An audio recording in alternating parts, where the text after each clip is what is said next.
বেশি বেশি একটু ফলো করুন। হাটহাজারের একটি দুর্গম এলাকায় এলাম। হাটহাজারের 3 নম্বর বাজার যেটাকে বলে, দুর্গম পাহাড়ি এলাকায় একটি আসলে অনুসন্ধানী নিউজে এসেছি এবং সাথে অন্যান্য গণমাধ্যম কর্মীরাও আছে। সবাই দেখতে কেমন পাচ্ছেন আছেন?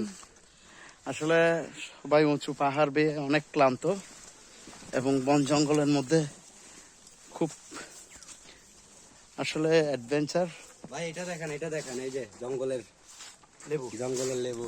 এই সে দেখেন কিন্তু লেবুও পেরে এনেছে। এটা লবণ দিয়ে একলা একলা খাবো, যে একটাই পাইছি।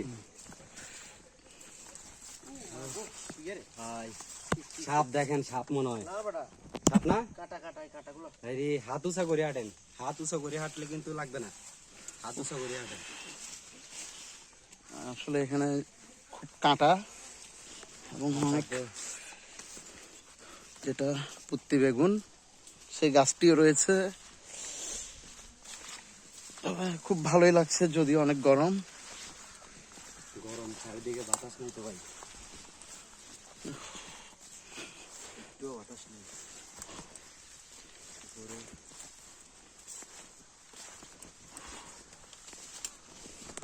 আর সবাই কই গেছে? ও মাই গড, এটা কিন্তু হলুদ গাছ, ওই যে এটা হলুদ। দেখতে পাচ্ছেন চারদিকে শুধু পাহাড় আর পাহাড়, আর পাহাড়ের মাঝখানে আমরা। বড়ই গাছ। প্রচুর গরম। জায়গাটা আসলে খারাপ না, ক্লাইম্বিং করার শখ থাকে তাহলে এখান থেকে এই যে দেখতে পাচ্ছেন আমরা এখন জঙ্গলের মাঝখান দিয়ে বের হব। খুব ও শিট,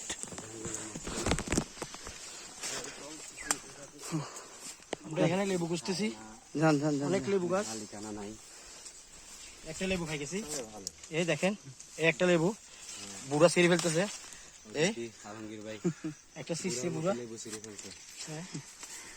থাক, আর করার দরকার নেই। ভাই খাই দেয়, হাঁটান হাঁটান হাঁটান হাঁটান হাঁটান জঙ্গল অভিশাপ দিয়ে হাঁটান। হাঁটেন মেয়ে, হারাই যাবো করে। খুব জঙ্গল। এটা জঙ্গল। আসলে অনেকটা দেখতে আফ্রিকান জঙ্গলের মতো।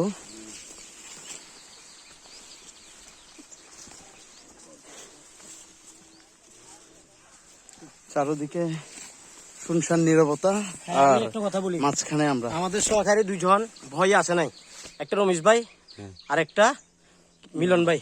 রাজু আহমেদ। এরা ভয় আছে নাই। রাজু আহমেদ উপর থেকে ভাও ভাও করে চিল্লাইতেছে, আমরা সব শুনতেছি।